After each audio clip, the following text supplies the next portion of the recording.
Welcome to Night Light. Step away from the mainstream and gather around as we enlighten the world and our realities and travel this cosmic journey we call life.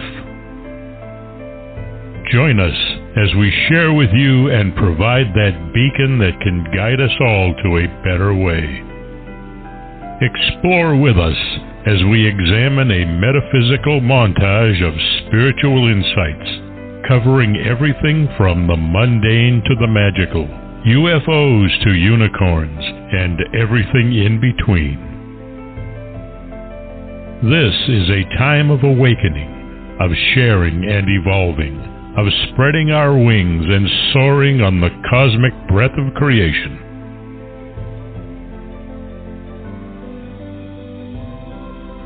Come and join with other light-minded spirits as we weave our lights together to seek understanding, enlightenment, and, with a little luck, some wisdom. This is Nightlight, a reminder that you are never alone.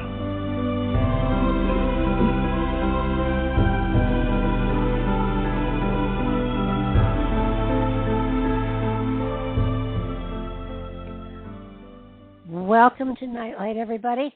I'm so glad you could join me tonight because this is the beginning of a series of 8 shows that I am so excited about. I am able to read one of my favorite books, which is the Genesis 6 Conspiracy, for the 4th or 5th time, and it's an amazing book. I highly recommend it. I recommend you reading it more than once.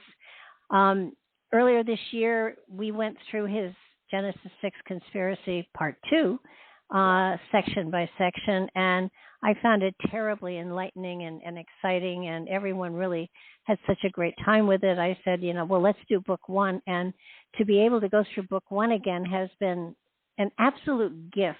This first section is on the Antediluvian Enoch and the Age of Great Heroes, and Gary brings such great insight and such great wisdom, and truly, if you buy the book and read it section by section, as I'm doing with him now over the next 7 weeks, you'll be able to dig as deeply into this as I'd like to. I'd almost think, given a year, we're going to have to do it again because there's so much more here. But before that, welcome to the show, Gary. I'm so glad that we're able to do this. I'm so excited.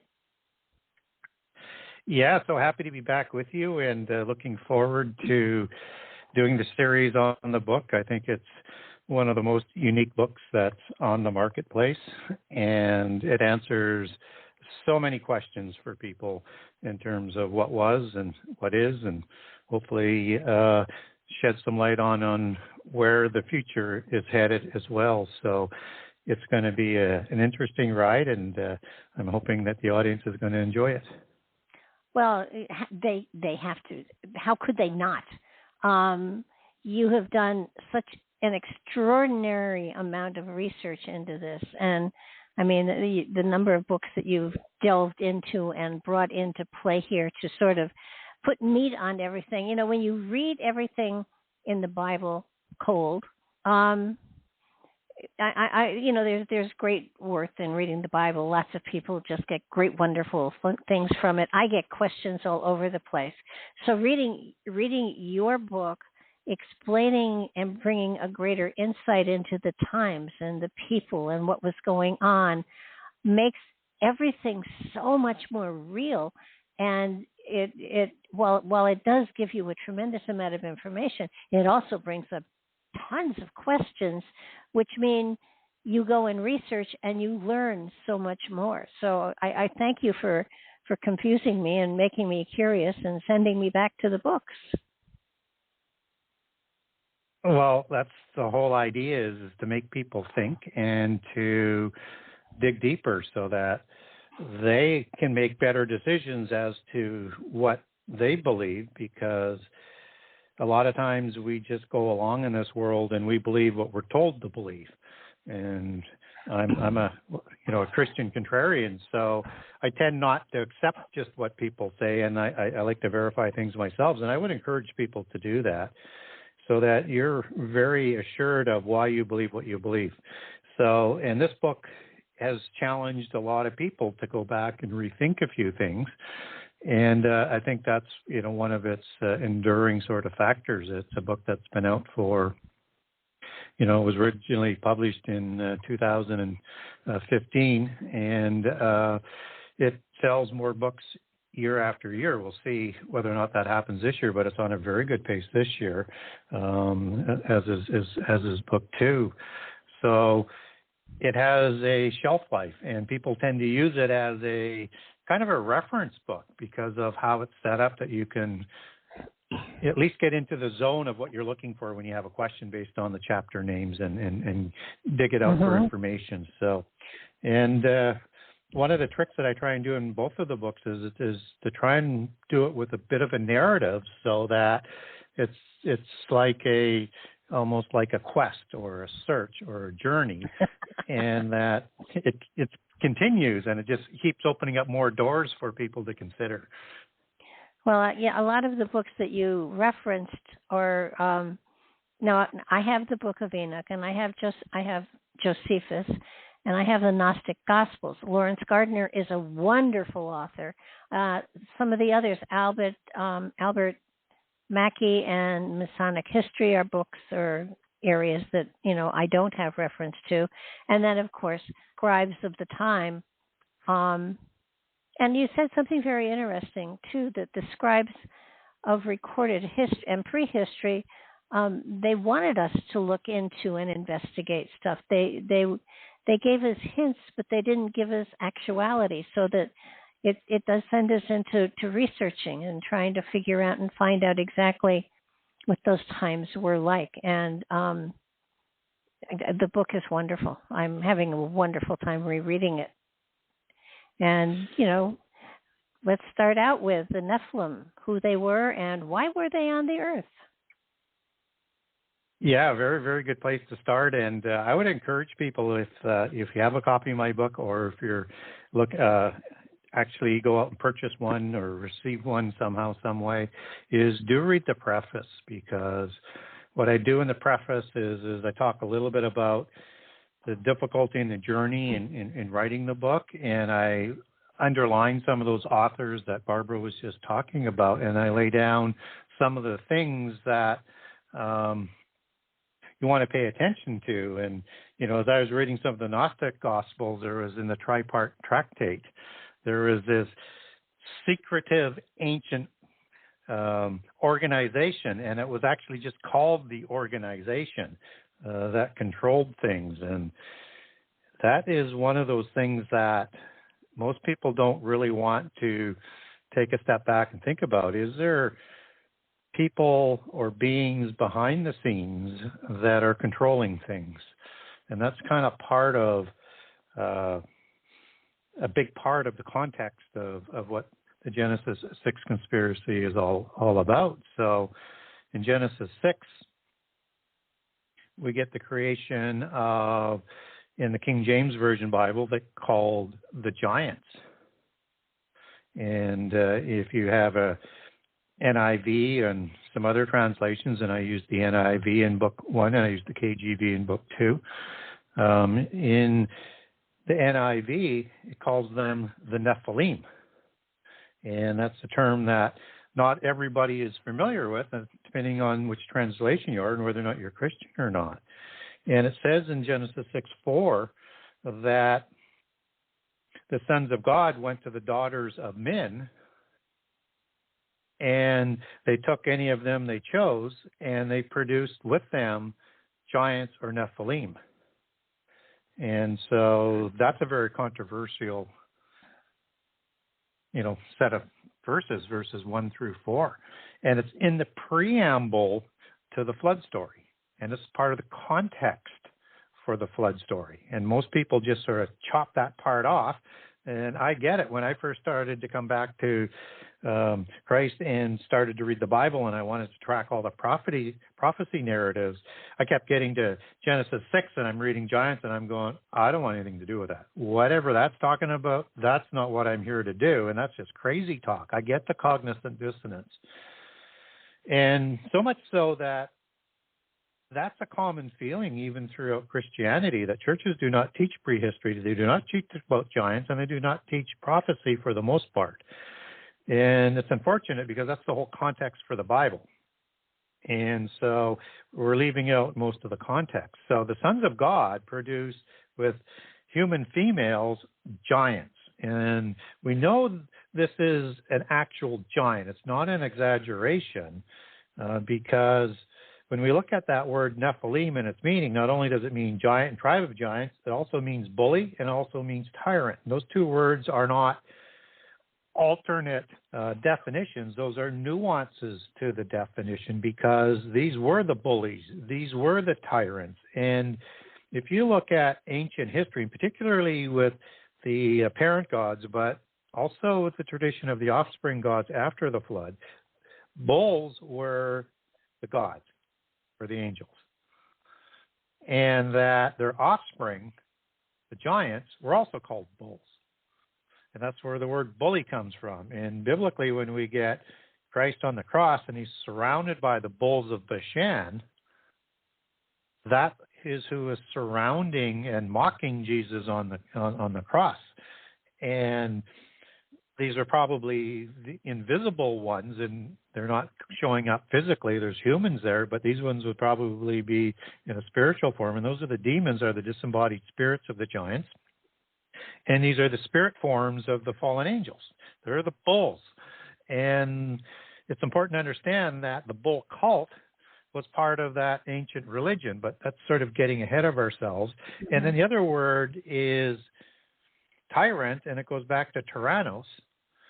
And Tyrannos was the name for the tyrant kings, which were demigod kings, which were the Gyges kings, or Gyes in the plural aspect of the bloodline of the Herculidean kings, or Herculides kings, in this dynastic bloodline. And all the giants, were known as tyrants, and the terrible ones, which is the Hebrew word that is cognate for the tyrants. And terrible ones is the Eretim, as the terrible ones are taken back to Hebrew that are talked about as tyrants in Ezekiel 32. These potentates are the tyrants. These are the terrible ones. They're the same terms. So we need to understand that these are actually giants, and they are hybrid beings. They are the offspring. These are the offspring of the fallen angels, or the gods, as they're known in polytheism, and human females. And so they take on the traits of their celestial mafia godfathers, as I tongue-in-cheek like to call them. Well, wait, before you go further here, this is where I want to get into this too. When people think about, these were, and angels took the form of humans in order to mate with women. But the angels were not the golden-haired with halos and harps. The angels, there are different levels of angels, and they looked different, and they were not pretty. I mean, sometimes probably the giants looked prettier than the actual form of the angel that sired them. And I think people have to understand them. Many of the higher realms actually were serpentine. They had faces and heads of snakes. So it's such a game changer to understand that, and that these are seraphim angels, which are recorded in Isaiah 6. And seraphim is the plural of the Hebrew word seraph. And these are six-winged, serpent-faced angels that have a fiery copper color to them. And these are watcher angels, part of the four watcher groups, part of the sons of God that are mentioned in Genesis 6. And that these were also understood as dragons in ancient ology. And so when we look at serpent gods and dragon creator gods, they're talking about seraphim. And it's not vivid imagination. These are the Arraious gods, like even with the offspring gods like Enki and Enlil, son of Anu, a parent god, also a Uraeus god or a serpentine god, Osiris, Isis, Zeus. They're all originally depicted as serpents. And once we sort of understand that not all angels had human faces, some of them did. Archangels have a human face. One deduces from the accounts in the Bible that the lowest level of angel, and understand that this is an army of angels, both loyal and rebellious. So the gods and the angels that follow heaven, they have a hierarchy to it. And that this hierarchy has different orders of angels as you go up and down the columns of the hierarchy. So when we look at, let's say, an Anunnaki, which is also a watcher, or a Gigi, which goes back to the same word as watcher, meaning eye, ear, as in to watch, in Daniel 4, where it says watcher four times. And in Sumerian, the Anunnaki, they're also known as the Gigi gods, which goes back to references to the eye and to watch. And these are watcher gods even in polytheism. And when we look at some of the reliefs of Anunnaki, for example, you would get an image of very stocky beings that are doing a ritual around a tree. They have wings on them, so we know they're angels. And one has the face of a bird. And there's an identical set of reliefs that shows the same setting, but they have a human head with dark hair and dark curly black beards. And so these are two faces of a cherubim. And the other two faces of a cherubim is a lion and a bull. Some people translate as an ox, but I think bull is the common sort of understanding coming out of ancient prehistory and history. And that when they took a physical form, they would display only one of those faces. So when you see cherubim, they could be displayed as a sphinx that could have a human head or a lion head. Or as you move through the Middle East, then you've got the cherubs, for example, and they can have a bull head or a bird head. And gargoyles are a form of the bird-headed ones that are shown on some of the Gothic cathedrals. And so was the Earth originally populated by the angelic realm before God introduced man? One deduces yes, and in maybe perhaps more than one period. So that if we look at day 6, for example, and I think day 6 is a different creation than the Adam account that happened sometime after day 7. The story is inconsistent, so that would put the Bible in contradiction. So I don't believe the Bible would be in contradiction, so I look at those as two separate creations, and the Adamites are created for a special purpose. And I think the people of day 6 are going to be led astray by other beings and the fallen angels. And so there's also an interesting passage in 2 Peter 3, and I'll probably reference it a couple of times tonight, where you have a day is like 1,000 years. So you could have 1,000 years from the beginning of day 6 to the end of day 6, and then the beasts of the field are created before the humans are in day 6. So it could be up to 1,000 years before. And day 7 could have been 1,000 years, and we have no idea how long there is after day 7 because there's no day 8. But sometime later you have Adam created in a different way than the humans on day 6. And so you have a beast of the field that is going to deceive Adam and Eve. And this is the Nahash, or the serpent being.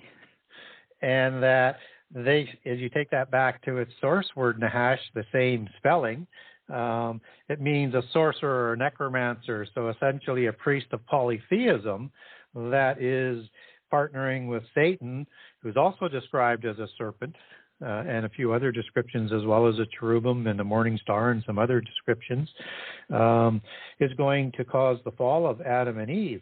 And then you could have 1,000 years of each of the days before that where there would have been no beings, but the angels would still have been ruling.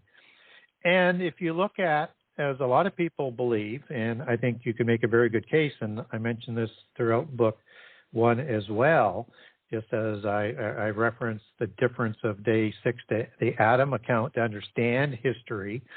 You can translate Genesis 1:2 as the world was void and formless, but became void and formless.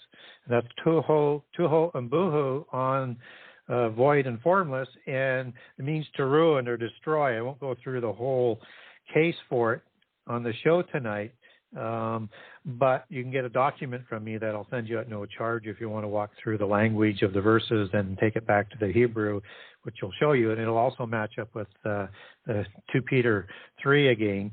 But it fits better with how we understand this world and the angelic rebellion, that the angelic rebellion reigned before Genesis 2, when the Ruach, or the Holy Spirit, is there to renew the face of the earth. Just as Psalms 104 says, when God sends His Spirit, the earth is renewed. This is a passage that has a retelling of more information, or not a retelling, but adding more information about creation, including the creation of the angels. And that's what's going on here, is a renewal of the earth, and the Spirit is shown there in Genesis 1:2, hovering over the chaos. And so the thought is that the angelic war with the angelic technology, which is, again, important information and context that you need to understand prehistory and before the flood, that this was a level of technology that could destroy the world down to its foundations and cause the waters above to collapse onto the waters below and destroy the earth down to the foundations and perish the world by fire, as 2 Peter 3 talks about. And it's the world that was in the water and out of the water. And the world that perished isn't the flood story in this water.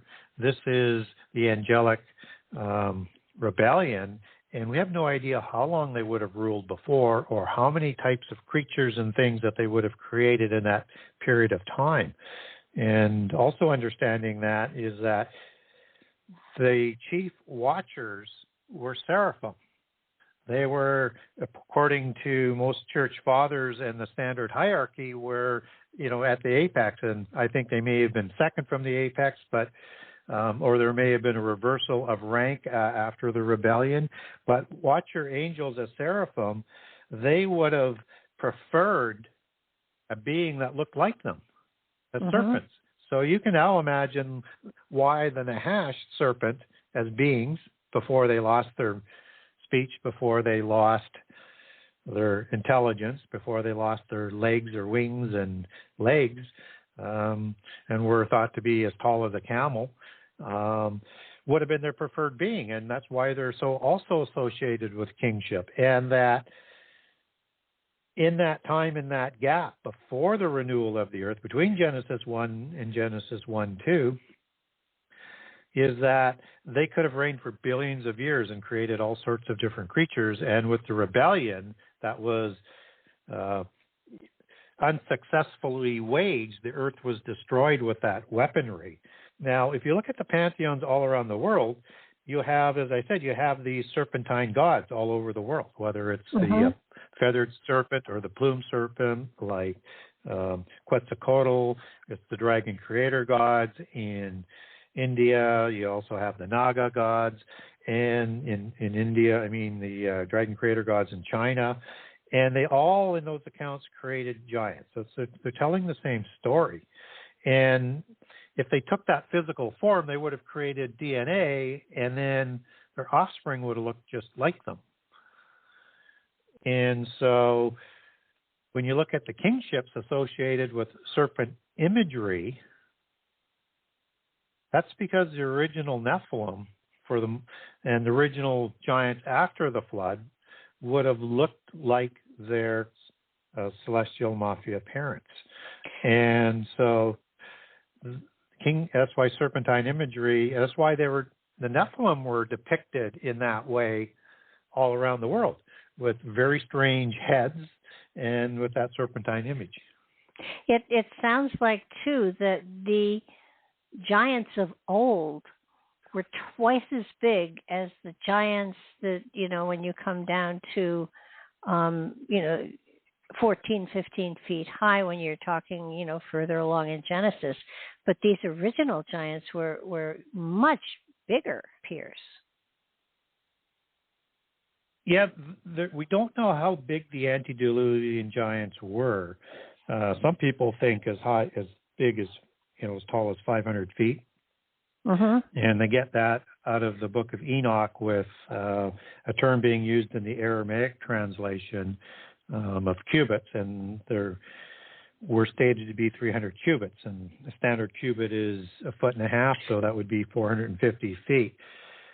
But the Giaz version, which is an older version being handed down, again, not in the Hebrew, the term is E-L-L, and we don't know what that measurement is. And I think cubit was put in to the Aramaic version of the Dead Sea Scrolls just because they didn't know what an L was. So we want to be careful with that. Typically, somewhere between 20 and 40 feet tall would be the size of what most people land on for the size of the antediluvian giants, but I leave it open that they could be higher because the Mount Hermon, which is where the oath was taken by the fallen angels by the 200 to create this spurious race, this hybrid race, was on Mount Hermon, where the Mount Hermon evergreen is used in reference to, in the book of Amos, to the Amorites, which are hybrids, but still for a giant-like being.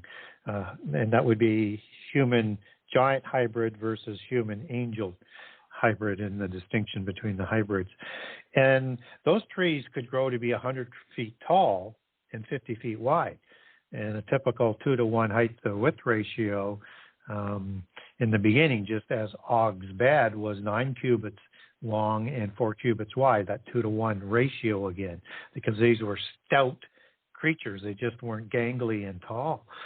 And so 20 to 40 feet is what most people think, but because of that comparative and a simile to the evergreen cedars of Mount Hermon, you have to be open. They could be even taller than that, but again, hard to know. Whereas after the flood, the tallest giant we get that I'm familiar with is Gilgamesh, 6th generation after the flood, son of Lugalbanda, king of Uruk, and the fertility goddess and a bull goddess, Nin. He was 19 feet tall, and he was king of Uruk, so he used the 21-inch royal cubit, just as Josephus says, used 21 inches in the length to describe the giants, because they're royals, and they were measured on the royal cubit, and that he was 11 cubits tall and 4 cubits wide, so 7 feet wide and 19 feet tall. King Og would have been, based on his bed, probably 14 to 15 feet tall, and was the last of the giants of the Rephaim in the first generation after the flood. And he would have been 4 to 6 feet wide because the bed was 4 feet wide. So yeah, there's a difference in size. They were significantly bigger. Not that the giants after the flood weren't huge, but they were significantly bigger. I just wanted to go back and touch on something that comes out of Pistis Sophia. And it's in chapter 4 of this Gnostic Gospel, and it's a reference to the archons, or the watchers, that are in the pit prison or the abyss prison. And these would be parent gods from before the flood. And so what happened to the watcher angels is, for the ones who violated the crimes of creation, the 200 that are mentioned in Book of Enoch, and any other angel that would have violated the laws of creation, they went to the pit prison for their punishment at the time of the flood. So in this, it's talking about many kinds of watchers that are in this pit prison. And it, Book 4, 126 starting in about verse 32, and it goes right through to 322. So it's a big one. So I obviously won't go through all of it, but I'll talk about some of these fallen angels that were sort of at the top end of the hierarchy that were in there. One is a ruler in the third dungeon that has a dog's face, and this one's called Arkarok. And Anubis would be part of that sort of category of dog or jackal kind of gods. And we get a dog god in the Bible. His name is Nebaz. And the Avim worshipped him. Avim were post-Diluvian giants. And Nebaz, as you take that back to Hebrew, means a barking god, and says he was depicted with a human body and a dog's head. And, of course, we have all sorts of mythos that have been out there ever since with us in our history and prehistory of dog Nephilim and dog Min. You also have a ruler that's in the fifth dungeon that had a black bull's face, and his name is Markor. And in the sixth dungeon, there's a wild boar face. And his name, according to this Gnostic gospel, was Lamachimor. And then you have one with a bear's face named Lucar. And you have one with a vulture's face, which we can sort of label to a cherubim-type face, and that was Lararok. And then you have one with a serpent face as well. So you go through, and you got these different kinds. And what that is suggesting is that these other angels that are in the hierarchy that we don't get descriptions of, that would be like the dunamis, which are mighty ones, or powers as they're understood as, or principalities, which is Greek arche, or authorities, which is exousia, sometimes translated as powers, and you have dominions, which are kortachi. We don't get descriptions of these angels. We know what the seraphim look like. We know what the archangels look like. We know what the angels look like. We know what the cherubim and the ophanim look like, but we don't know what these ones look like. And one might infer that these were faces of other ranks of angels that were also violating the laws of creation. And so they may have been smaller in size, or they may have been the same size, but they would have passed on that look if they took that look in the physical body. But when we're talking about the word giant, getting back to your question, we need to understand that, if you're looking at even a post-Diluvian giant that is somewhere between, the average size is about 12 feet tall, so like Orontes, in Greek mythology, Achilles, they were about 12 feet tall. 12 feet's kind of the standard. Goliath, which is over 1,000 years after the flood, he would have been 11 feet 3 inches at 6 cubits and a span, and using the royal cubit.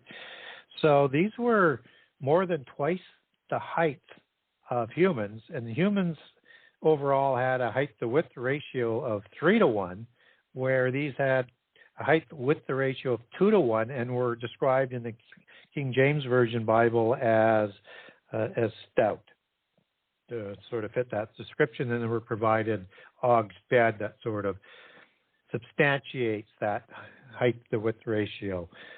And that the structures, even of the smaller giants after the flood, distinctly different than humans. So these aren't just taller humans. And you couldn't get that tall unless you had some sort of supernatural, preternatural type of DNA or force. But here's what Josephus says about the Anakim that were in Hebron. And again, they are also a post-Diluvian giant. And it said, and when they had taken it, they slew all the inhabitants. There were till then left the race of giants who had bodies so large and countenances so entirely different from other men that they were surprising to the sight and terrible to the hearing. The bones of these men are still shown to this very day, unlike to any credible relations of other men. So they had these giant bones on display in the time of the Exodus. Again, almost 1,000 years after the flood. And they're were completely different than humans. I think also, it brought up the fact that they had elongated skulls. And, we have seen elongated skulls in many places. Certainly ancient. We're not seeing people with elongated skulls born anymore. But I'm thinking of, Tutankhamun and his wife. They had elongated skulls, and when you look at the pictures, their faces did seem a bit snakish, and the long necks, and so I'm wondering if what we're seeing are not terrestrials as much as they are the DNA of the giants coming down through the DNA of humanity. Yeah, it's the only way you can account for elongated skulls is this comes from a different DNA, just as the bone structure would be. And so it was common both before and after the flood for humans to try and emulate the look of the gods. So that what they would do is they would bind children's or baby skulls until they became elongated to give you that similar effect. Mm-hmm. But what you and it would look elongated. But what you can't do in binding is increase the volume of the cortex or of the skull. And these ones are so much bigger in volume than humans, the ones that they found throughout history and continue to find. And they also have the giant ones with the elongated skulls. They are sutureless, whereas humans have sutures. So then they're different. And when you look at depictions of these ancient kings, and we get most of the ones we see are post-Diluvian or after the flood, they're wearing these humongous hats over these elongated skulls. So Akhenaten would be a classic example, and same with Nefertiti of that same period. And you can get pictures on the internet where you'll see him and he's got these big, huge elongated hat that he's wearing to cover his elongated skull, which is monstrous. And you can get statues and reliefs showing the size of this elongated skull without the hat on. And if you look at Akhenaten, what's so interesting about him is that, again, he would have reigned in about 1200 BC. Some people try and date him back to 1400 BC using a different chronology, but somewhere in that range, so somewhere around 1,000 years after the flood from the biblical timing, and if you're using secular chronology, that would be over 1,500 years. He has the face of a serpent. If you look at his long protruding chin, his thin lips, his very high cheekbones, his large wraparound eyes, and this elongated skull. And the eyes of the giants would shine, and they could light up a room. And they were called the Shining Ones. It was part of what they inherited from their preternatural fathers. And not only were they called the Shining Ones, but angels and gods were shining beings. And if they kept their spirit form, they're opalescent and shining, and they would just be sort of light for the most part that you would see.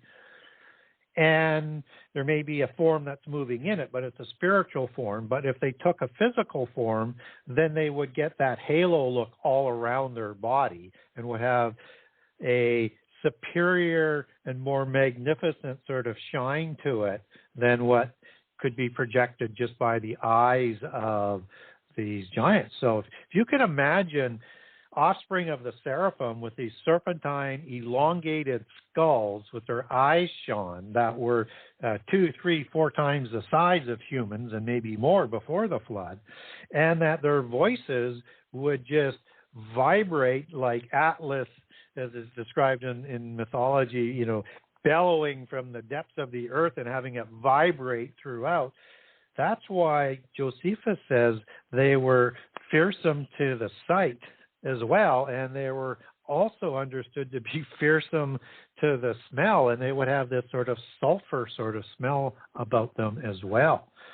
And so and then not only are they so large, but they're so wide as well. These were muscular beings.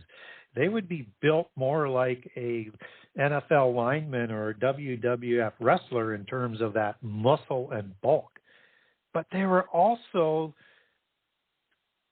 absolutely perfectly designed fighting machines, and they were ambidextrous, and they were fleet of foot. And I give accounts of all of this as I go through Section 1 and Section 2 on all of it, and just to give people an idea of what the demigods were. And yes, they were called demigods because they were the spurious offspring of their celestial mafia godfathers. And demigod was understood in ancient history as the offspring of a god or a goddess and a human, a female or male. And yes, in polytheism, both the goddesses and the gods produced offspring. Just as after the flood, you had Nin mating with King Lugalbanda to produce Gilgamesh. And so that is common in polytheism. Biblically, we sort of think that they only took a male form, but we can see the pantheon, and it's got male and female gods and goddesses. So it's a standard in polytheism. And so when we look at what these giants had the capability of doing in terms of their divine nature, they were known as the heroes of old or the mighty ones.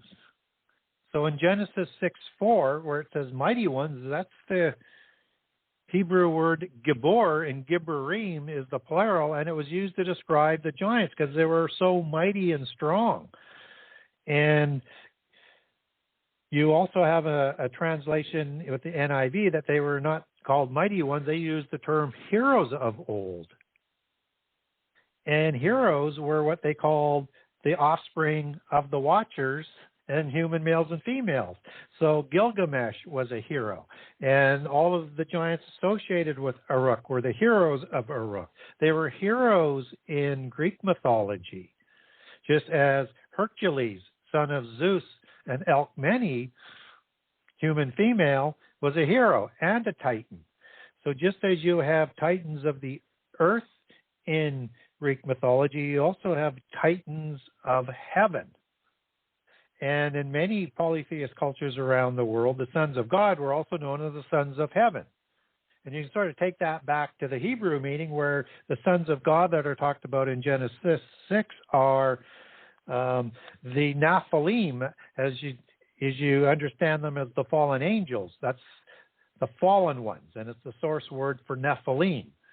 And they were of the heavenly ones. And heaven in Hebrew is Shema, singular, which doesn't show up in the Bible, only Shemaim for the heavens in plural.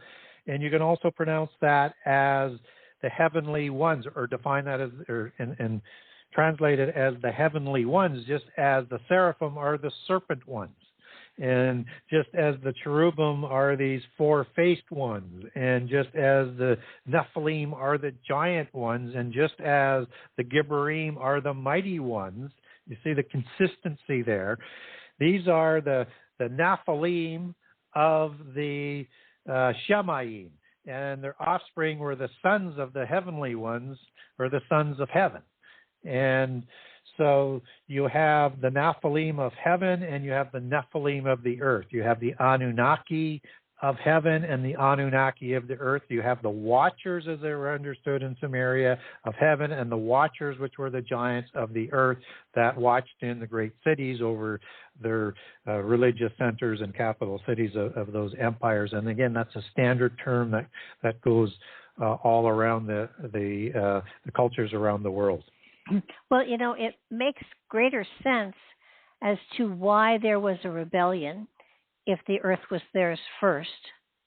And it also makes greater sense why they are trying to wipe out humanity, because it was taken from them when God created Adam, and that bloodline started to multiply and, be fruitful and multiply, it's easier to, it's not right, but it's easier to understand their anger when they were asked to bow down to Adam, and Lucifer said, no, I don't think so. I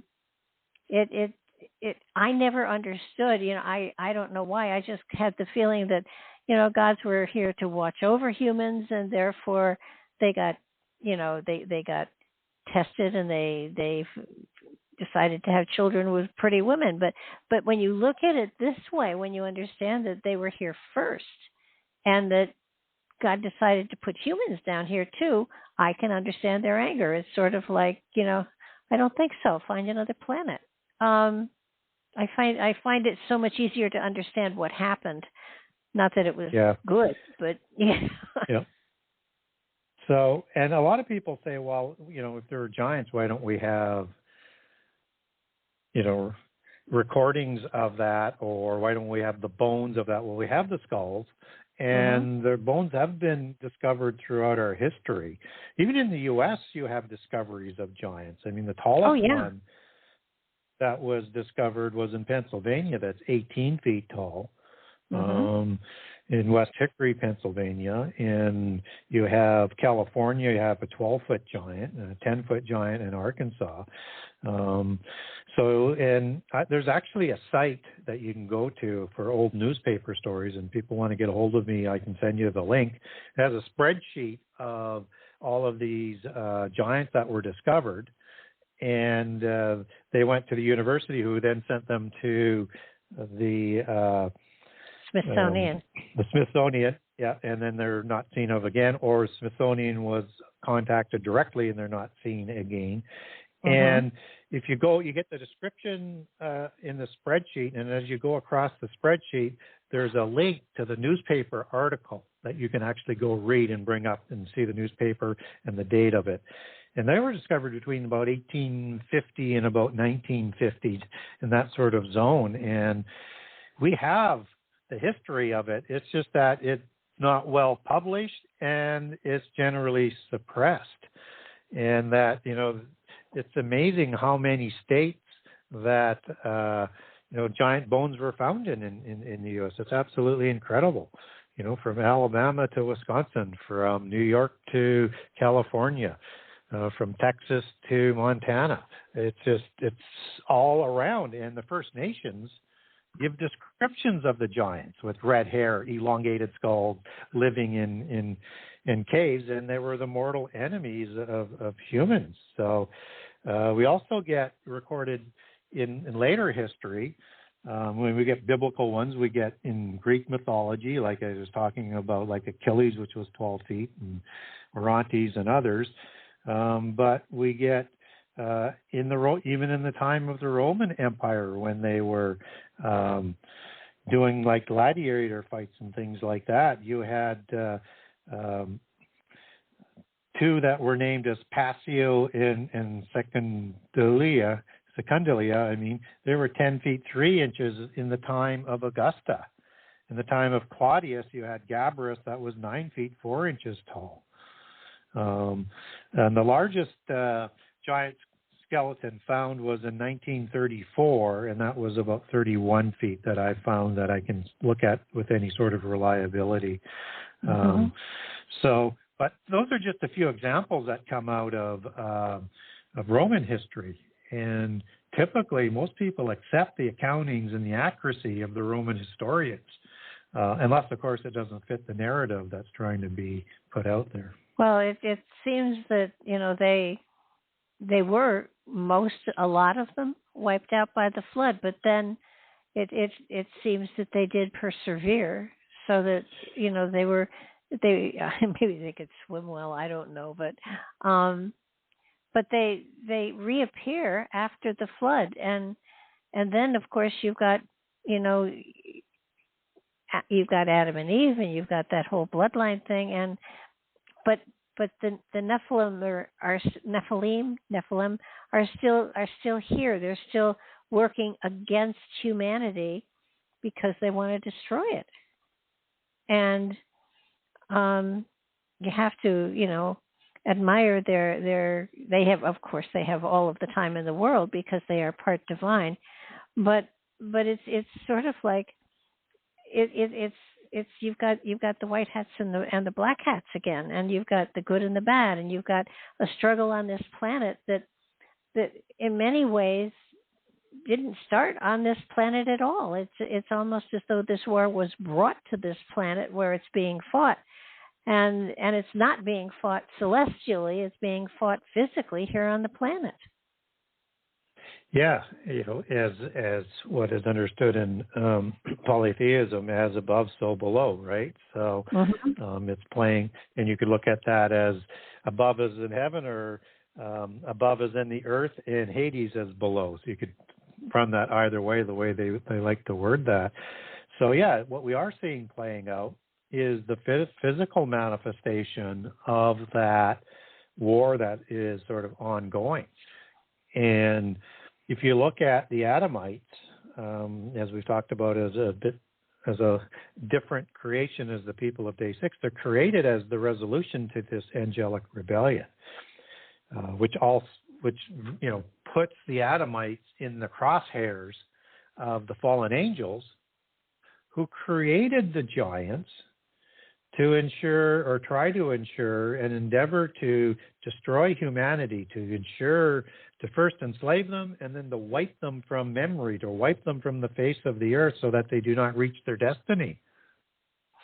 And that's so that the fallen angels don't get blood on their hands. And they know the power of God.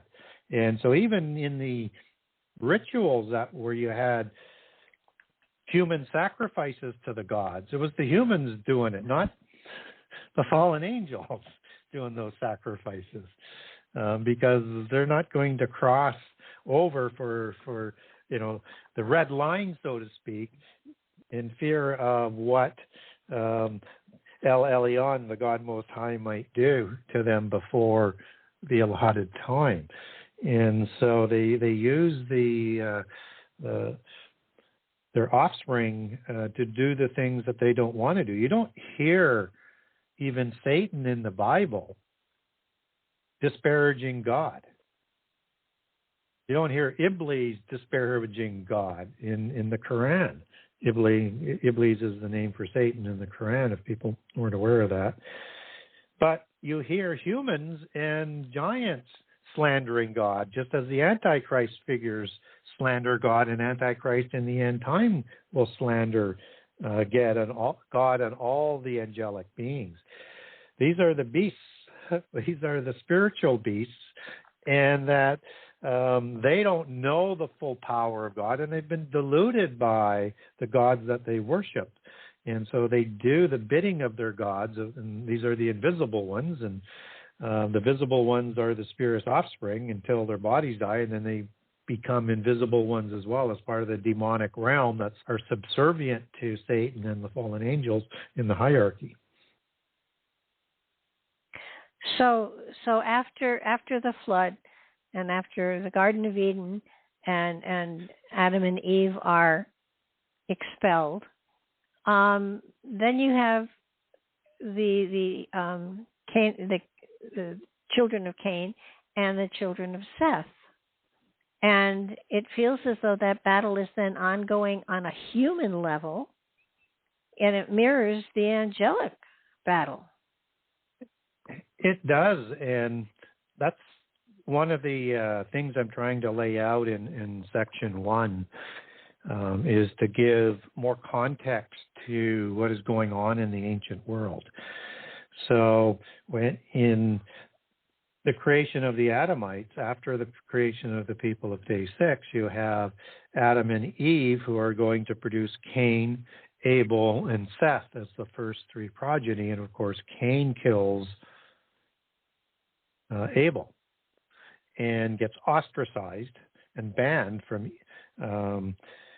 being with Adam and Eve. And then Seth is born sometime later, when Adam is 130 years old. And so you've created 2 strains at this point in time. The Sethites, and beginning with Enoch, and as Genesis 4 talks about the Sethites, beginning with Enoch, son of Seth, is going to return to God after the fall in Eden. But the Canaanites,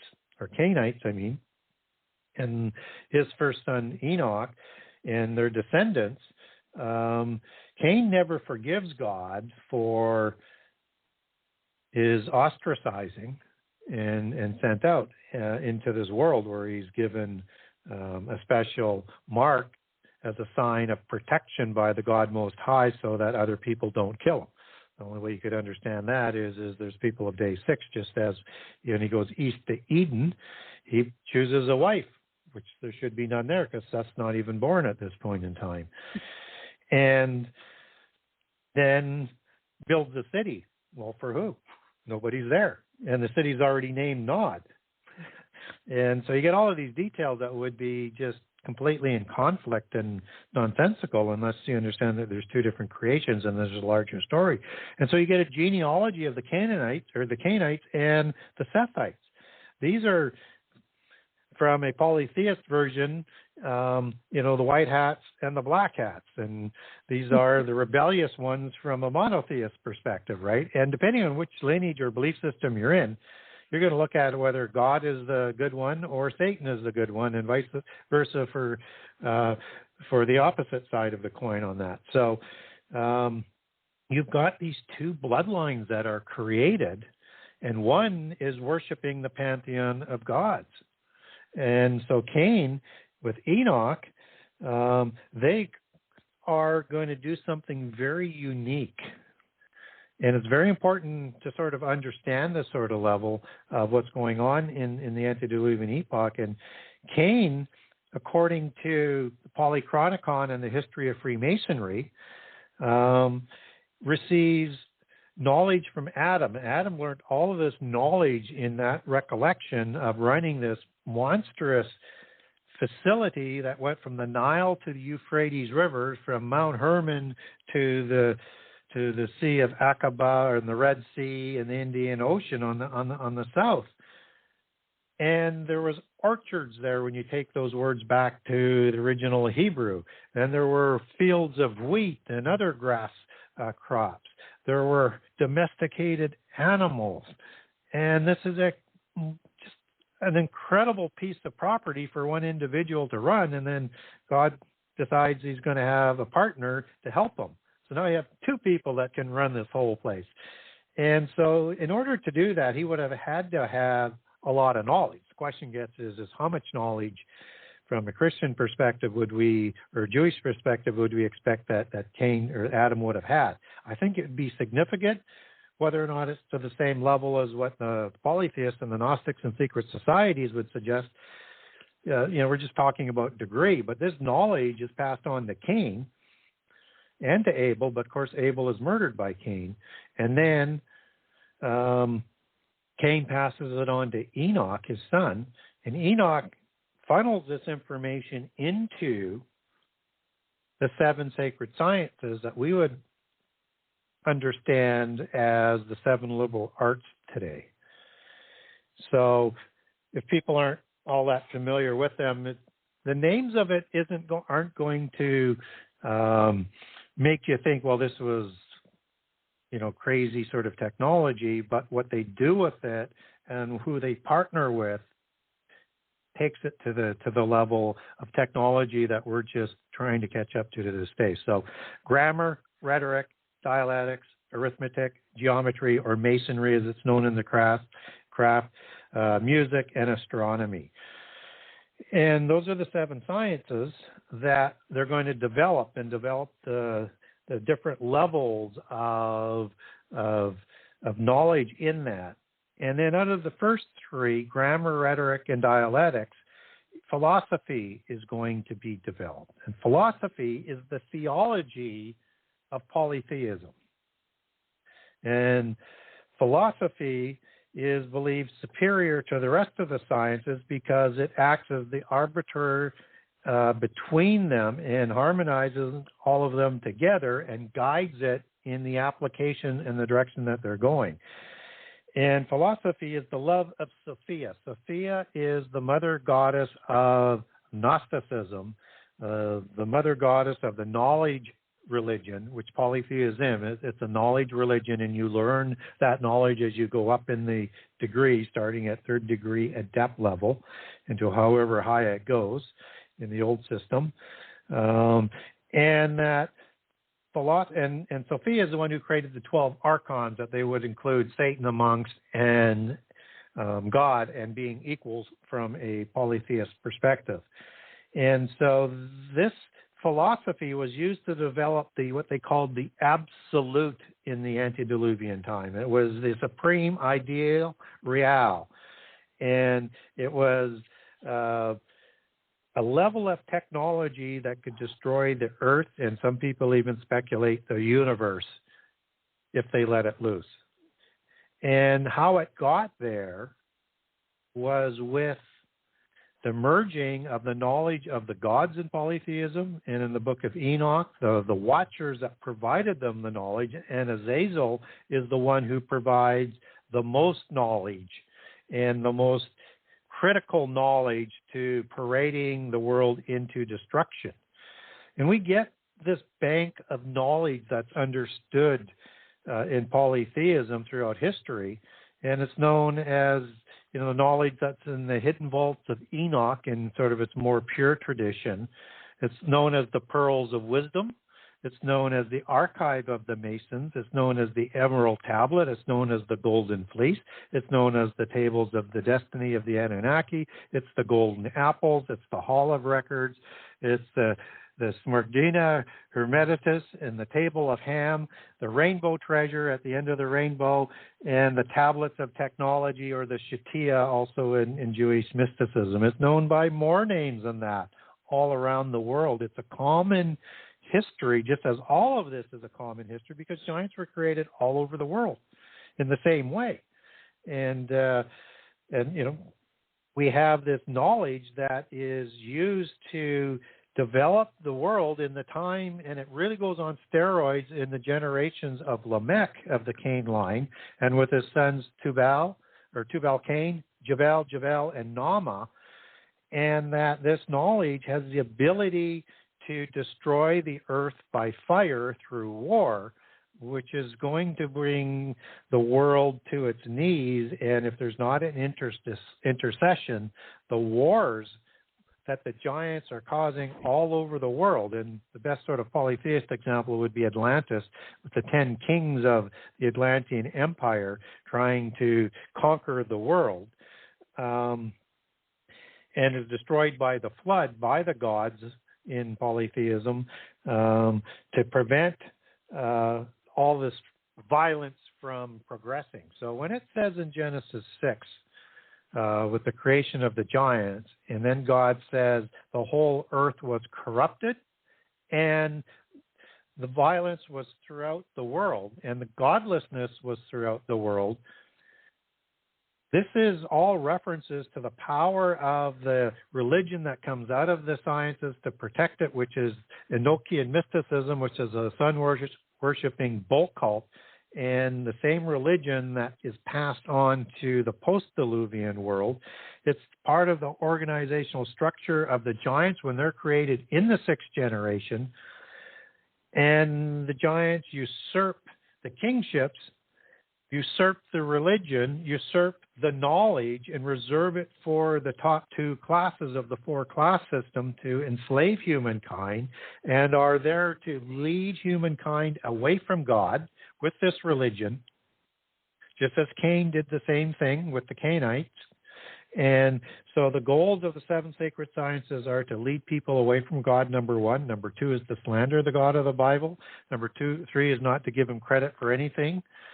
And number four is to honor the pantheon of gods in everything that they do. And we see that in the seven liberal sciences even to this day. And that's not that knowledge is good or evil. It's how it's used that is the issue. What is confusing is did not Adam give Seth the same information? And was that bloodline corrupted by the sixth generation as well, so that what I'm hearing is that no matter which bloodline you are looking at, it was corrupted, and so that we're in the middle of corruption from all sides. So it's hard to know who's the good guy. Yeah, good point. And so two things on that before I get to really answering it is that even the DNA was corrupted. Even the plant genomes were corrupted. And it says the whole earth and everything on the earth was corrupted, not the sea, but the earth. And so that's the Hebrew word shakath, which means to pervert, to ruin, to decay, to destroy.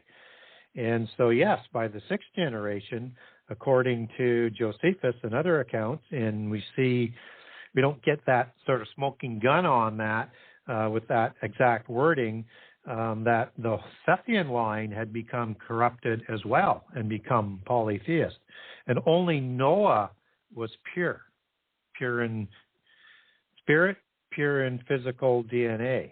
And he's the one that's selected. Now, the knowledge is as taught to Seth as well. Does Adam take some corrections to how he passed on the knowledge to Cain and Abel? We're not told that. From the polytheist side, Seth would have been taught all of this knowledge as well, but they tended to limit their focus to astronomy and whatever it took to be an agrarian society. And that even Noah and his family, even after the flood, were considered people of the field or agrarians after the flood and vegetarians. And so we don't know exactly what Seth was taught, but what he did do was they taught it in, and this is recorded as well in the Gnostic and the Masonic accounts, is that they taught the pure form, whereas polytheism, now some of these records in the secret societies also say they kind of discount this aspect of it, but they do have their records that suggest that it was the corruption of the seven sciences and polytheism that was done by the Cainite and the Enoch side. And so in that account, where you have in polytheism with Noah keeping the application to being good and not corrupting the sciences to do evil and do the things that the Enochians of Cain were doing. He starts off again after the flood with the good version, and then it later after that becomes corrupted again. Whereas the other version in the Polychronicon and Masonic history has both the evil side being passed on after the flood through the two pillars of Lamech and or Enoch, depending on which account you're having, and being found by Hermes or Harmine and taken to Nimrod at Babel, where the sciences and Enochian mysticism start up again begins. So what we do know, though, is the whole world except for Noah is corrupted, and his three sons and the three daughters that are selected for the sons, and Noah's wife, of course, for the 8. So, but the knowledge does cross the flood, and we need to know that this thing completely continues. Now, for the people that are Christian and are you saying that Enoch was evil? Yes, Enoch was evil, but this is Enoch, son of Cain, and we need to understand that in the book of Genesis, you have Enoch, son of Jared, as well. And he's the holy one, right? So you have two Enochs. And so we have to separate them. And whereas the Gnostics and the secret societies, they tend to conflate them, and they did that with the rise of Christianity so they wouldn't be persecuted. So they say, oh no, we're talking about the good Enoch with his knowledge and stuff like that. And so, and there's two Lamechs. In fact, I put both genealogies side by side in book 1, and all the names are almost the same. There's a little bit, differences of some of the names with the spelling, but the phonetics of it is essentially the same. And what the polytheist version is that the monotheist is a contrived, invented lineage, so they don't look at the complete Noah line as being the legitimate line, and they counterfeited the names to create a royal sort of bloodline. But there's two bloodlines of humans there that are ongoing in the antediluvian world, and it's the corruption of the Cain line and the following of polytheism. They're the ones who are going to provide, at least originally, the daughters to marry with the sons of God to produce the giants. And Nama is one of those classic ones, and she's one of the four that are listed, along with the other great patriarchs of Freemasonry and ancient Masonry, which are Jubal, and Tubal-Cain, as well as Enoch, son of Cain, and Cain, super patriarchs, along with Nimrod, who writes the first constitution for the Masons after the flood, and applies the knowledge to build Babel City and Babel Tower after the flood. So all of this is going on. And you have these two competing cultures and religions, and then the interjection of the demigods in the days of Jared and Noah as you get towards the latter part of the antediluvian age. And this is recorded in all cultures around the world. It's a common legacy. One is told through a monotheist lens, the other one's told through a polytheist lens. And so some of the details are a little bit different, but the direction and the macro story is talking about the same set of events.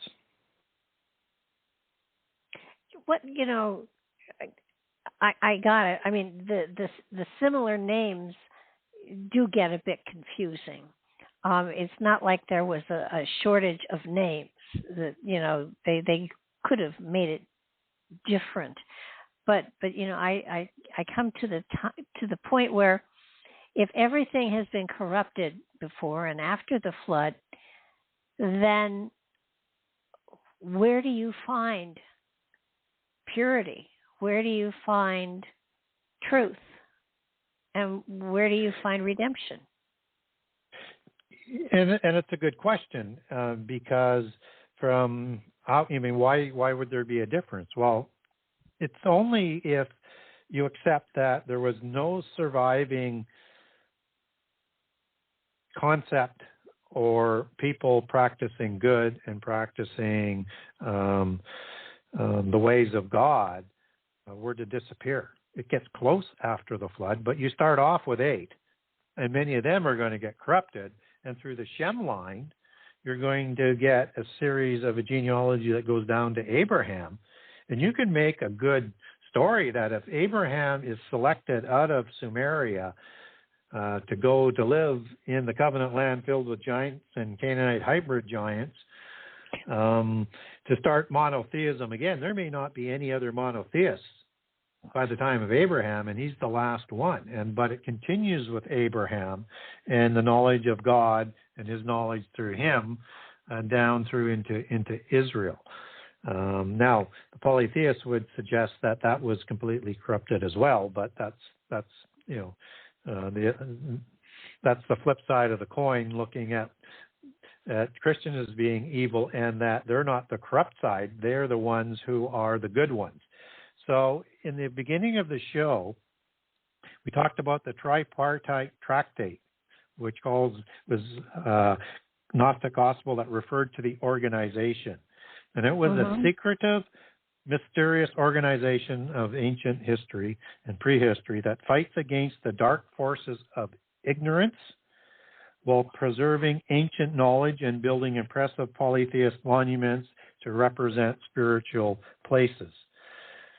And so they look at themselves as the good ones. They look at themselves as the white hats. They look at themselves as being the beings of light and the ones who are not trying to enslave humankind in ignorance, and that you have free will to do what you want on this earth, which We all do. It's just there's consequences for it, but they have a different understanding of doing free will without consequences versus consequences.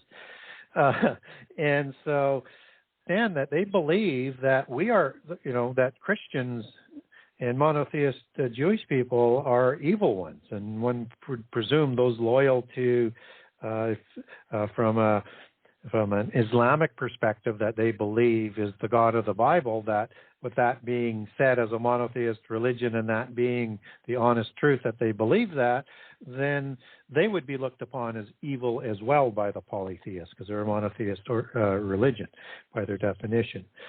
So we have to understand the two lenses that are being looked at. And these two choices was there between the loyal angels and the fallen angels. It was there between Cain and the Cainites and Sethites. It was there between the hybrids of the giants and the Cainites versus the Sethites.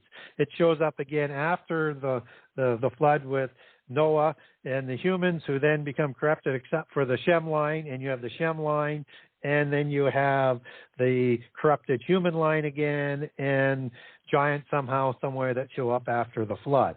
And this continues to this day. And so they look at this as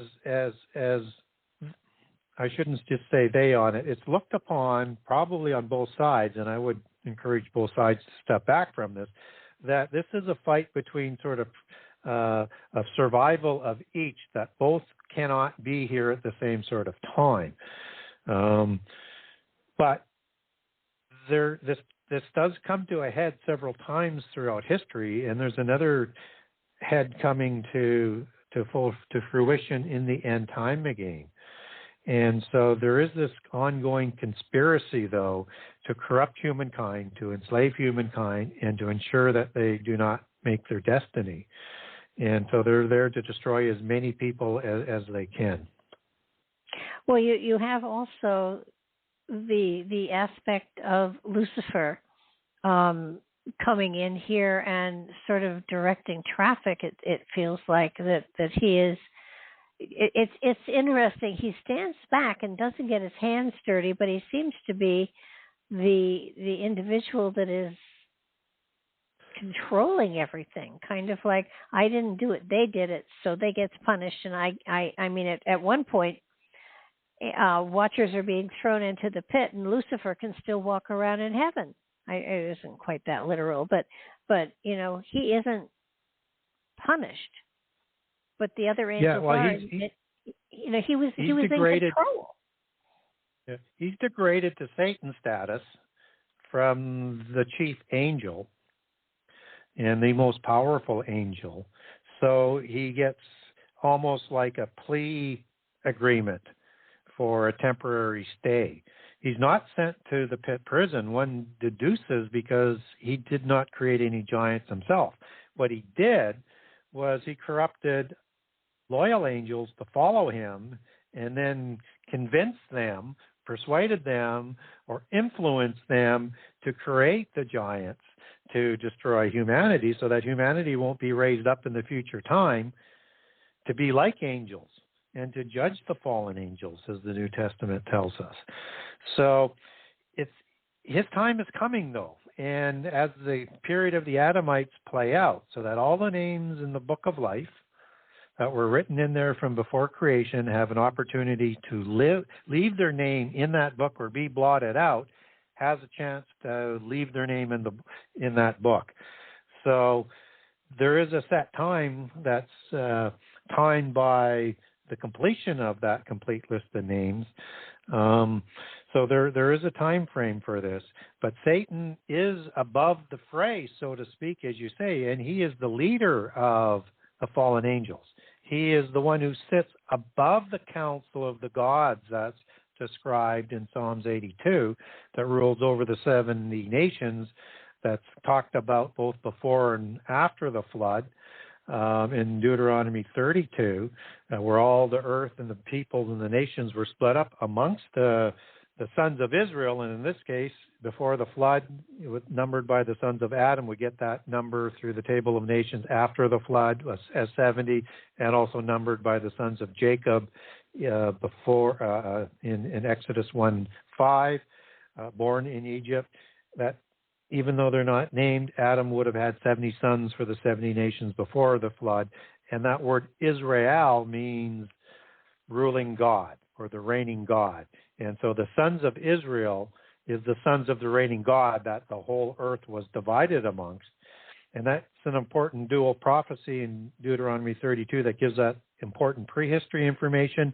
It's applicable for the time of the Exodus because Israel is about to take their covenant land, the land of God that he's gifted to Israel. That's about to happen. So it's a prophecy that's going to be for Israel in that period. And Israel is a title that's given to Jacob to change his name to, but it's a compound word of Sarah and El being an angel or a god, and Sarah as being reigning or ruler. And so it's also a prophecy for the millennium when the sons of Israel will be sitting over the nations of the world for the millennium. So it's important to sort of understand that Satan's involved, but so are the seven wandering stars, the seven Satans, as they're called in the book of Enoch, and that these Satans are the ones that are going to lead the fallen angels and will be part of the 200 that initially create the giants before the flood, probably do a second incursion again after the flood. And, well, not those 200, I would suggest, be careful I don't contradict myself. Another set of angels would create giants after the flood if there was a second incursion. Offspring gods in that case, like Baal, son of El, Zeus, son of Kronos, Anki, son of Anu, just to give a couple of quick examples. And so Satan didn't go to the pit prison because he didn't violate the laws of creation. He had other people do them. It's not that he will not receive his punishment. He'll go to the pit prison after the whole testimony and the crimes against the Adamites have been completed. So he'll go to the pit prison for 1,000 years and then to the lake of fire at the end of the millennium, where the angels that violated these laws to create the giants and other violations against creation that corrupted the whole earth, those are the ones that went to the pit prison before the flood. And if they did the same thing after the flood with the offspring gods, they also went there. But other angels would have moved up to, in the Hebrew Saba, army of angels, host of heaven, would have moved up with the rank and order and just promoted up and still run the council of the gods that Satan sits above in Psalms 82.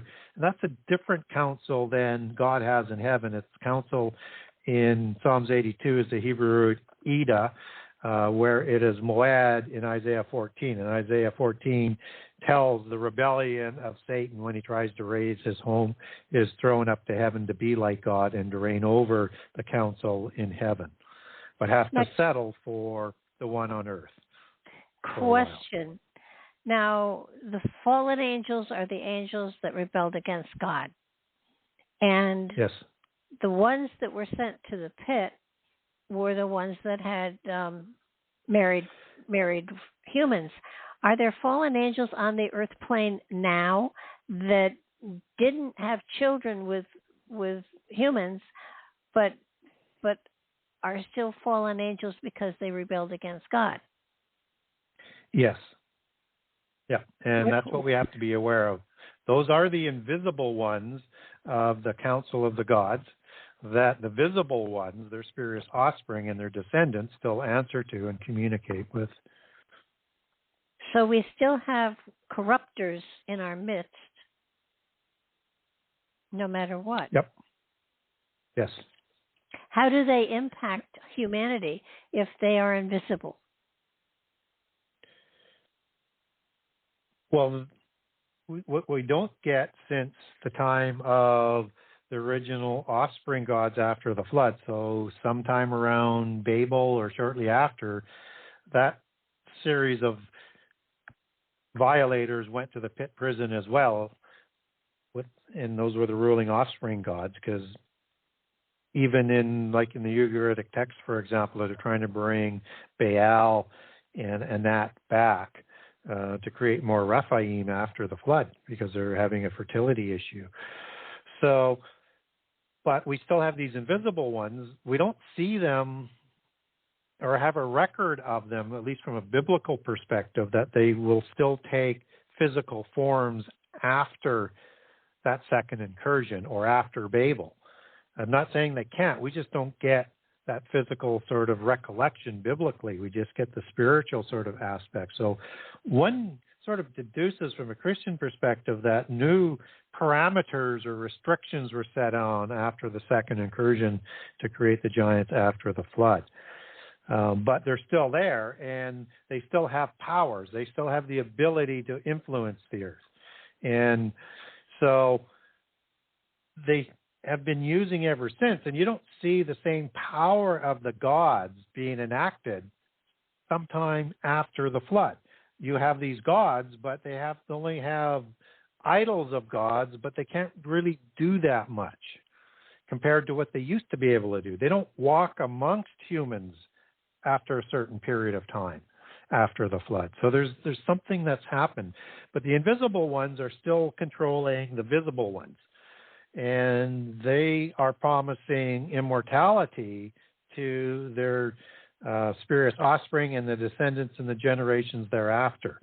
And so they still continue to lead, and they still have power, just not the same level of physical power, I think, than, let's say like Baal or Osiris did after the flood, or Anu and Kronos had before the flood. So I think there's a distinction in terms of that demonstration of that physical power. But I also know that in the end time, before the midpoint of the last 7 years, is the pit prison is going to be opened up. Uh-huh. And those fallen angels are coming back. So, it just reminds me a little bit of, the story of selling your soul to the devil, that something can whisper in someone's ear, and I think, of Hitler. And I think of, men that were just so ferocious and so whatever that you just can't believe that they were still human, that in a way they were influenced by something other than the situations at hand, that there's something else pushing them to be evil. And I'm wondering if these invisible ones are looking for the weak-minded that can be influenced like that, and doing manipulation that way. Yeah, and also adding additional power to those who are going to permit either a fallen angel or a demon into them. It's not always clear to me when the polytheists are being possessed or avatared, whether or not it's a demon spirit or it's a fallen angel spirit. And it could be a little bit of both. We do know that fallen angels can be an avatar for an avatara. As an example, Buddha was the avatara after he was born. So he already has a spirit, already has a soul, already has a body. And soul and body is the Oiketerian. And so Vishnu made Buddha his avatar, and it's a symbiotic relationship. And Buddha received additional wisdom and knowledge, and he started a new religion. And so Vishnu was an avatar probably 18 or 20 times, just as Shiva was the destroyer god. And so in the Bible, we know Satan can do this as well. And he enters into Judas at the time of Jesus, and because Judas is requiring additional strength and courage to go through with betraying Jesus. And so, so he enters into him. So we know that that can happen, but that's more of that symbiotic relationship that adds power. Typically, we understand the disembodied spirits of the giants as demons and evil spirits and unclean spirits. And when they enter into a human body that has a spirit already in that soul and body, it's not symbiotic. There's a war going on between the two hosts, and the demon spirit's trying to possess the human spirit, so they have a place of rest and an ability to interact with the physical world. But within the polytheist religions, it's their belief, and I don't know whether it's accurate or it isn't, but they believe that you can bring in certain kinds of spirits into you, whether it's a trickster spirit, whether it's of an angel or a demon spirit, into your body, or a spirit that's going to add additional knowledge or power to you, and that you can control those demon spirits. Now, in polytheism, they do believe that they learn rituals and words, and if they learn the name of the original demon, that they can control them. So maybe you can control the demon that way, or maybe it's just a demon in complete control at that point, and you never hear from the original host again. I don't know. All I know, it's a bad idea to do that. But nonetheless, that is the belief system, and that they will actively do that as an adept level, probably a high-level adept, so that they can become more powerful and successful on Earth. But one does want to be careful with that. Isn't that what who was it? Who was it that built? Well, Solomon. Didn't he have a ring that enabled him to control demons? Biblically, we don't get told that. We get that out of one of the Apocrypha Gospels of Solomon, and from the Quran also says that he could control demons. Do I think it's possible that he could? I think he had more knowledge than anybody on Earth at that time. So I think he could have had that power. Whether or not he had to use a ring, probably not. That's more of a polytheist tradition. Rings are very, very important in the polytheist tradition. But I don't believe he used demons to build the temple. I think that would be too far. Well, yeah, theoretically, yeah. But it wouldn't make sense to use demons to build the Holy of Holies. So no. Well, you talk about Satan's first revenge and Satan's second revenge. Is there a third revenge coming? There have been many revenges, and yes, there is another revenge that's coming. So the first revenge is, as I talk about in chapter 13, is Satan working with the serpent to bring down Adam and Eve to eat from the knowledge of fruit of the tree of good and evil. So that's the first revenge, and that is to, make sure that humankind doesn't reach their destiny to be raised up like angels, and to rule over angels as the inheritors of eternity. So it's in their interest to try and make sure that the Adamites don't succeed. And they actually probably thought that they succeeded at that point. The second revenge is the creation of the giants in Genesis 6 to create the spiritual ones to do their beckoning. And so that's the second revenge, and it's almost successful, that they're trying to destroy the earth by fire through the angelic technology. And it's my speculation, you don't get scripture on this, is that they had the technology to destroy the world by fire. Okay. And so God either brings the flood, or he permits the angels to bring the flood, or he permits the fallen angels to bring the flood. In polytheism, it's the council of the gods that bring the flood to destroy humanity, and the giants as their offspring that started to do too much violence. Biblically, it says that God brings the flood, but you could also interpret that as he permits it. So it's hard to know who brings the flood, but there's a destruction coming, but it won't be by fire because the flood prevents the world from being destroyed by fire. So when we look at 2 Peter 3 that I talked about, I'm just going to read it because it's very important. So it says in 2 Peter 3:5, it says, "For this they willingly are ignorant of, that by the word of God the heavens were of old, and the earth standing out of the water and in the water, whereby the world that then was being overflowed with the water perished." Again, the flood didn't kill the whole world, just what was on the earth. So it's not there. And so the water there is talking about that collapse of the waters above that separated to make the firmament in Genesis 1-2 for the renewal of the earth. But then it says, "But the heavens and the earth, which are now, by the same word, are kept in store, reserved unto fire against the day of judgment and perdition and ungodly men." So the destruction that destroyed the earth in the beginning by fire has been reserved for another destruction by fire in the end time. So that's going to be the sort of the ultimate revenge that Satan's going to want to bring by the end time, is to destroy the whole earth again, except that Jesus is going to step in. And the angels know that they're going to lose by the time of Jesus.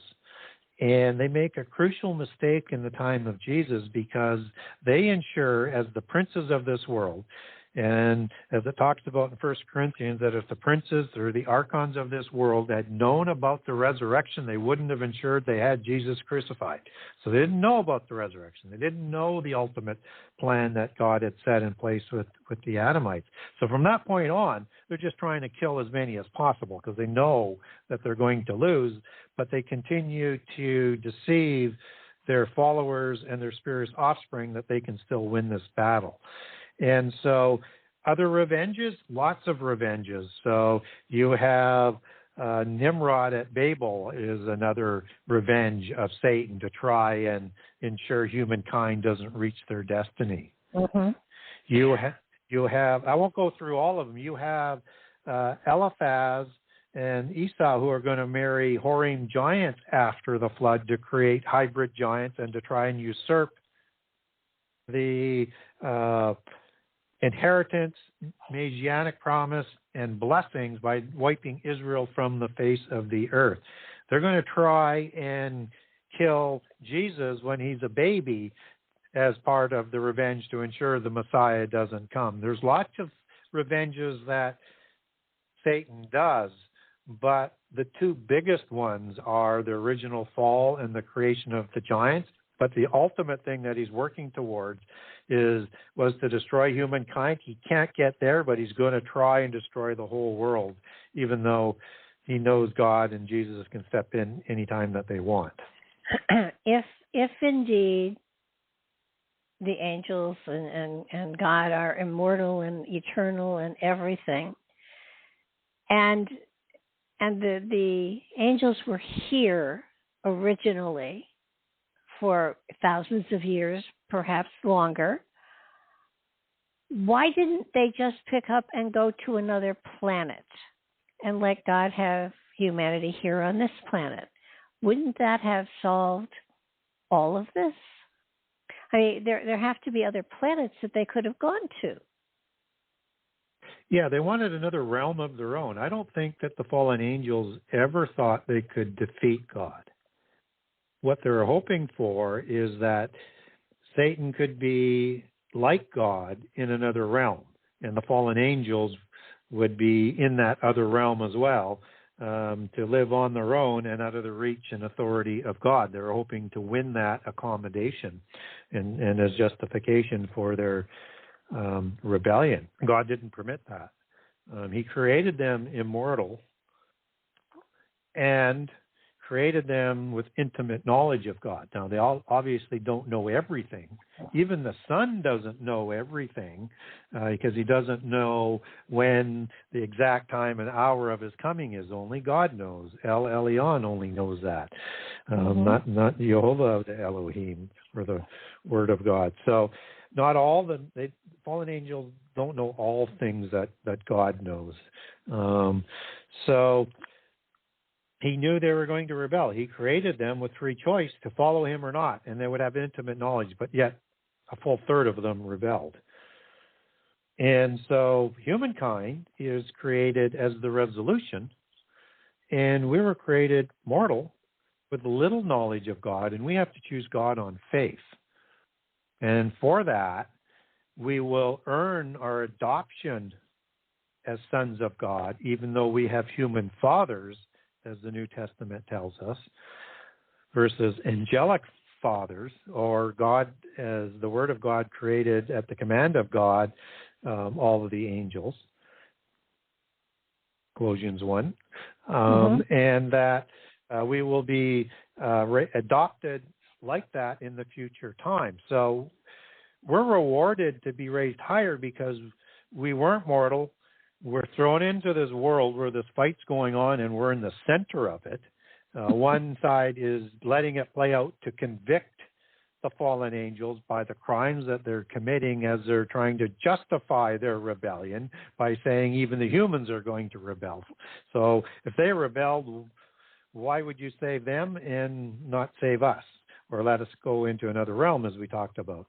That's not going to be the case for either the humans that don't accept God and Jesus, or for the angels. For the humans, you have the second death, as talked about in Revelation 20, and you're not part of the resurrection sequence for eternity. That happens before that. And for those who take the mark of the beast or worship Satan and Antichrist in the end time, they will burn forever in the lake of fire like the fallen angels are. And in Matthew 25, that lake of fire was created for the devil and his angels for their rebellion. So we're created in a different way with less knowledge to earn our immortality. They were granted that and already had it, but still chose to rebel. And so that's what's being played out here. Well, is the pit and the prison, is that in another dimension, or is that theoretically underground here on the earth? It has to be another dimension or realm. Yeah, I think it's in the earth in another dimension. And in that location of Hades, Sheol, the other world, the netherworld, Argatha, all the different names throughout the world is that's where the Tartarus or the pit prison or the abyss prison is also located in one section of that place that occupies the same space in the earth, but it's in another dimension. And so wherever Jesus went while he was in the grave, in that, he went into that dimension to visit the spirits that were already in there. And I think he was telling, when I rise up on Sunday, your rebellion is over. Your fate is sealed. And so that's in First Peter, in the book of First Peter. People are looking toward Jesus does that while he's still in the grave. Are they not given a choice to change? They were already created perfect and earned their immortality. Once that was violated with the rebellion, then there is no reprieve on that. And what was said to them in the beginning, whatever oath they might have taken or whatever the rules were, we're not privy of. All we know is that whatever they did in the rebellion and the subsequent crimes that they did after that rebellion forfeits their ability for being part of eternity. Now, they will be part of eternity because they're going to be punished in the lake of fire forever, but they're just not, they're not part of the good part of eternity. Let's put it that way.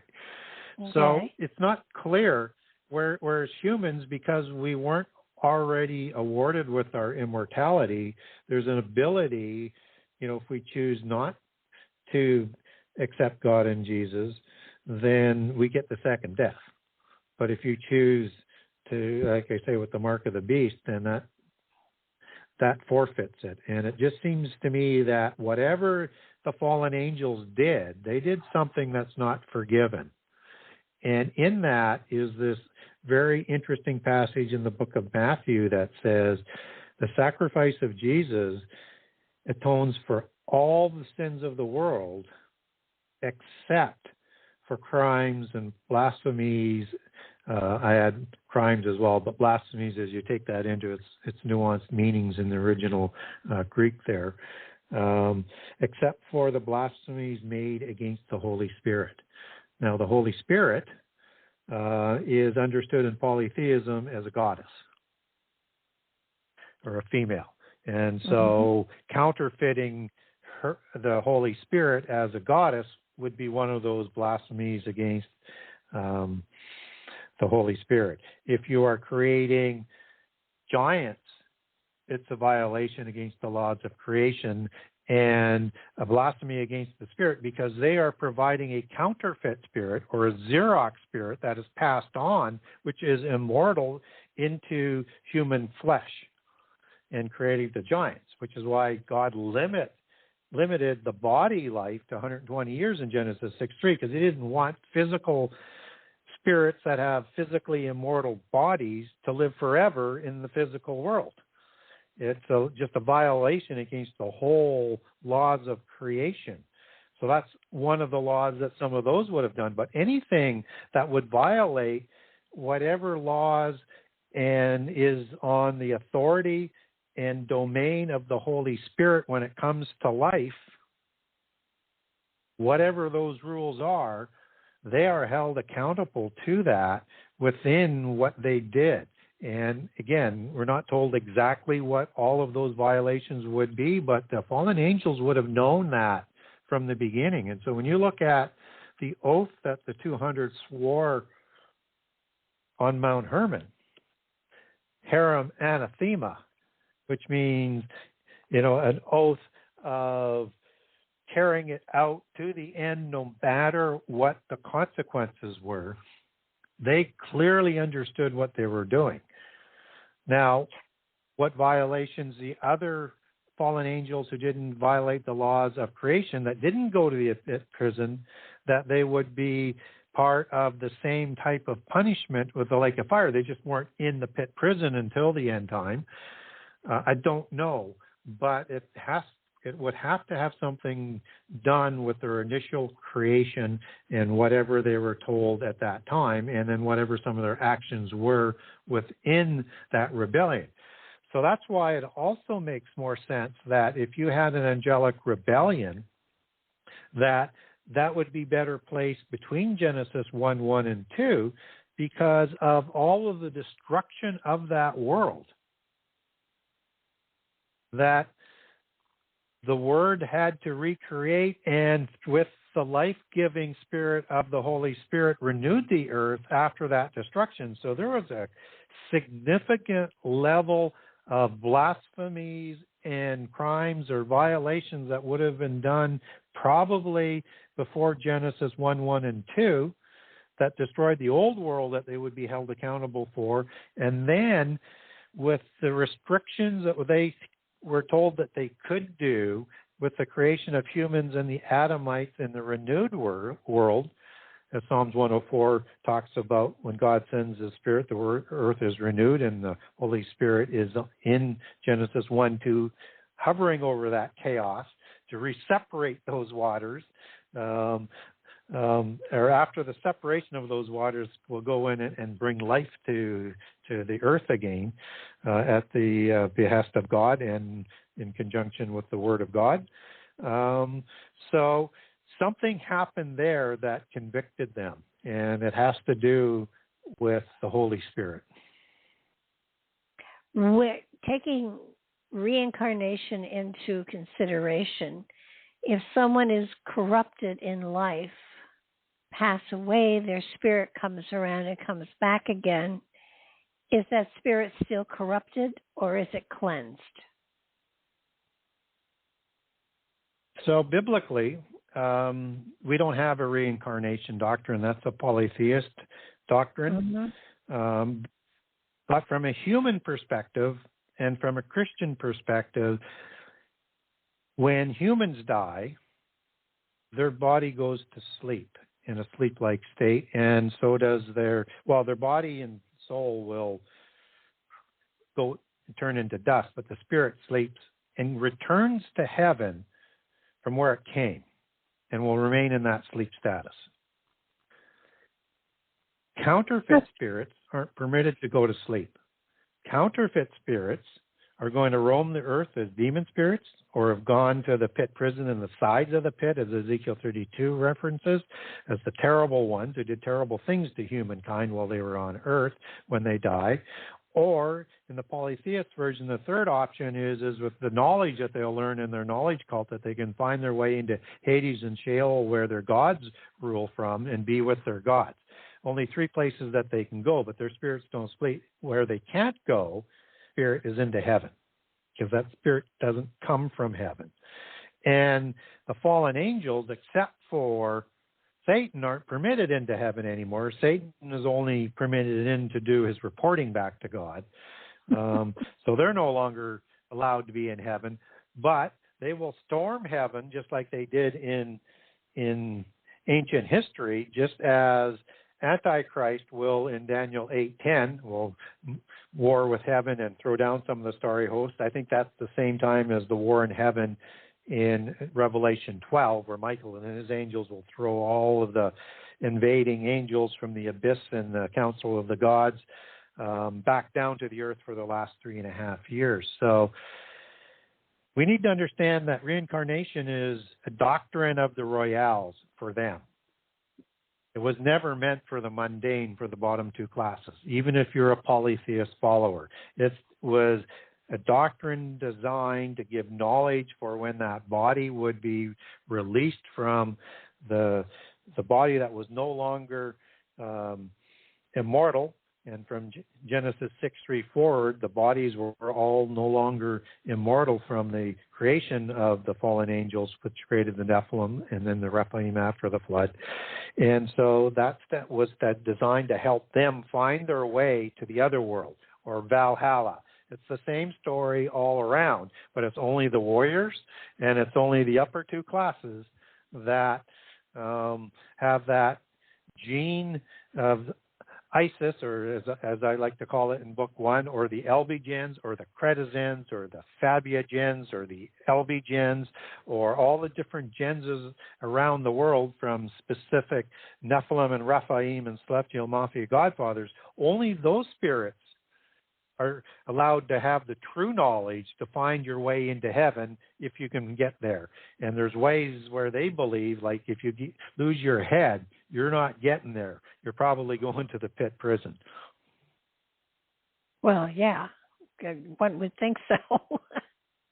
No, I just wondered because, you know, there's so much going on in this world today. And, you know, you see stuff, you know, exploding all over the place. You do wonder if there is influence of a negative nature on some spiritual level going on that is driving humanity to this kind of horror. Yeah. We're always in a state of perpetual war.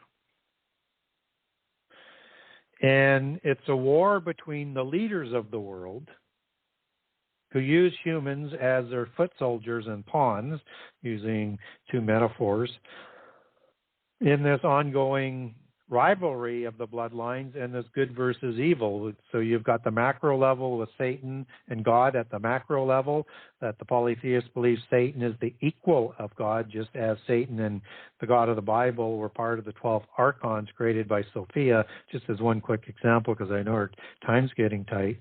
Yeah. And you have the white hats and the black hats, or the good Nephilim and the evil Nephilim, or the white witches and the evil witches, white magic, black magic, that's in polytheism, but they still worship the same pantheon of the gods. But that's the physical manifestation of the rivalries that we see in the physical world. Same agenda, just one is more sympathetic to humankind, but the ultimate goal is the same thing, versus the dark side that would just wipe us out completely before we get to the end time. That would be their goal.